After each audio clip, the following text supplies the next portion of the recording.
of exactly what has to be done and developed before they deliver, etc., etc. But it's a businessman's look of what will be delivered by a supplier into the main project.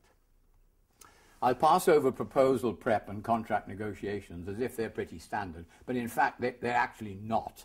But the contract negotiation, if there's any variation in the proposal or the contract from this justification, it has to be redone.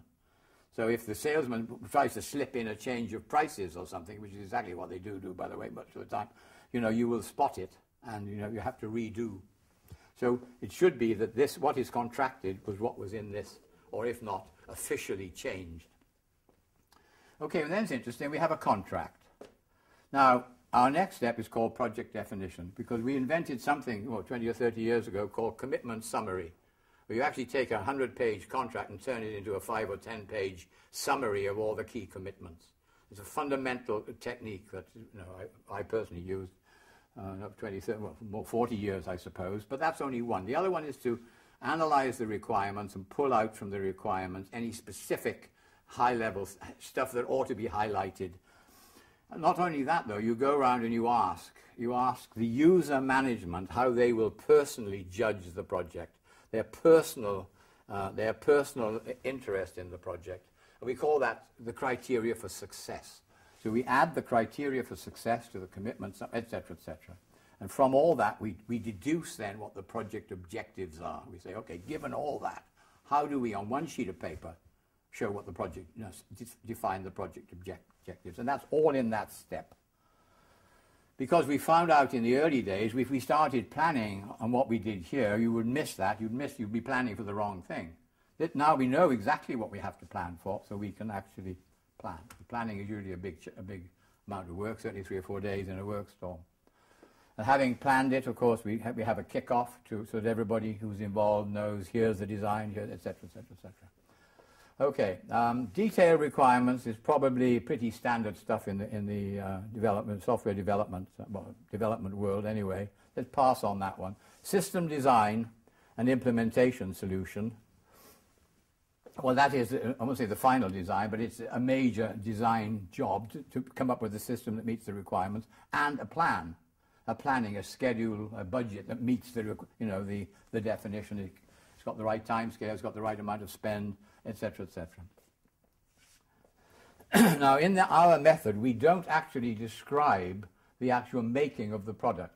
It can be made by the people next door, or we can subcontract it, but we call it procurement of the development and rollout material.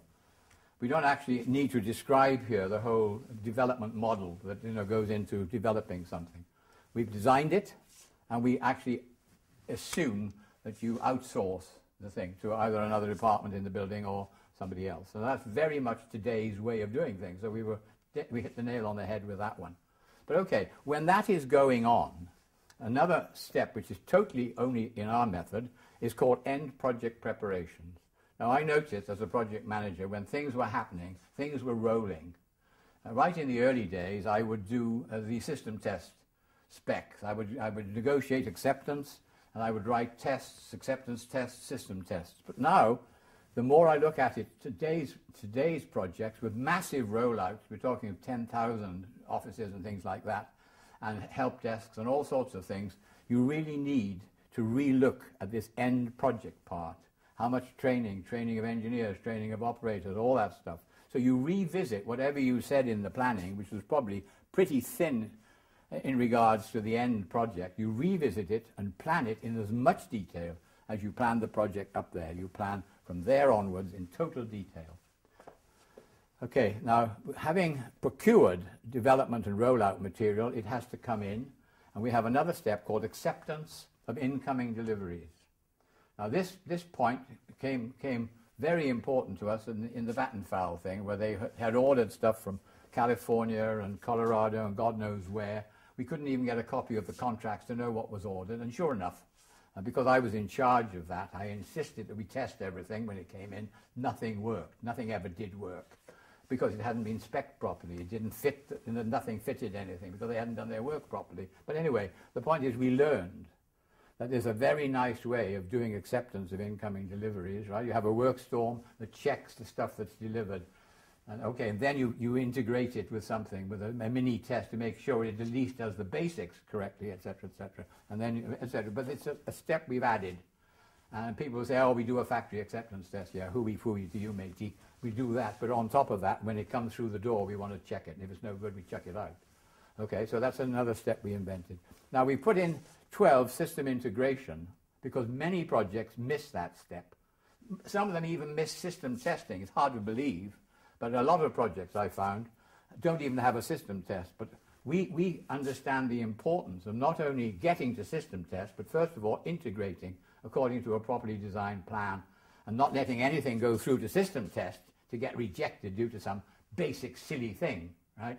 So system integration includes an integration test. At least it proves that the thing is ready to be tested in a system test. Okay, system test is, I say pretty standard, although it's a classic that people don't do it. You won't believe that, but I can tell you. So many times I've gone in and there is no testing. They ship it out of the door as it is. Unbelievable, but true. Acceptance is the classic.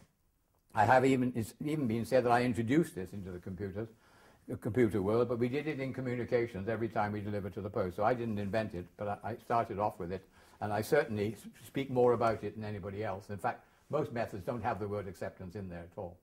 But anyway, I really believe it's one of the keys. So that's in there. And not only the acceptance, but the trials and the start of production. So you not only test it and say, yes, it meets the specs, but actually we've tried it in practice with real operators on a smaller production run. So the mainframes have been changed, the other people, and the main people have been trained, etc. So yes, okay, it works. It's good enough to roll out. Now the rollout itself to 10,000 or 20,000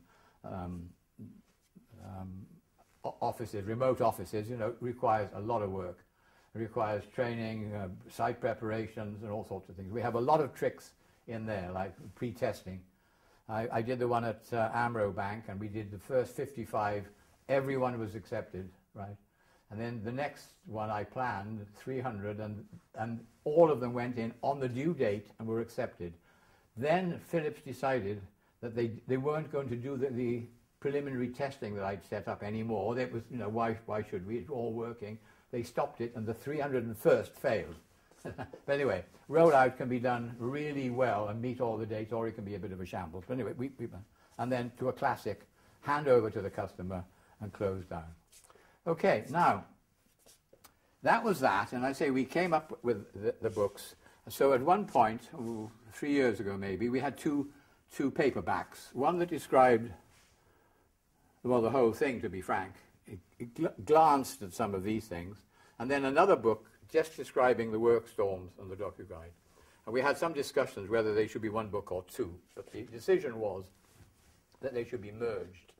And so when you come to this book, which is only 1 year, 2 years old, I'm forgetting now, 18 months old or something, all of this chart, including how to run the work storms and the documentation, how to make the documents and everything, is all included in this.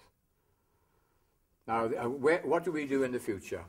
We are producing smaller versions, and it's been mooted that each stage become a separate paperback, for example. And so instead of having a very large book, you can have 5 smaller books. It's been mooted. We haven't decided on that. And we are reprinting some of my earlier books as well.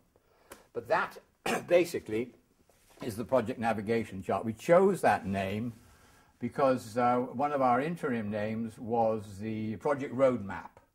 Right? Rather than a method, we wanted the name roadmap, and we quite liked it. But then we realized it's becoming used in general life. It's becoming almost misused.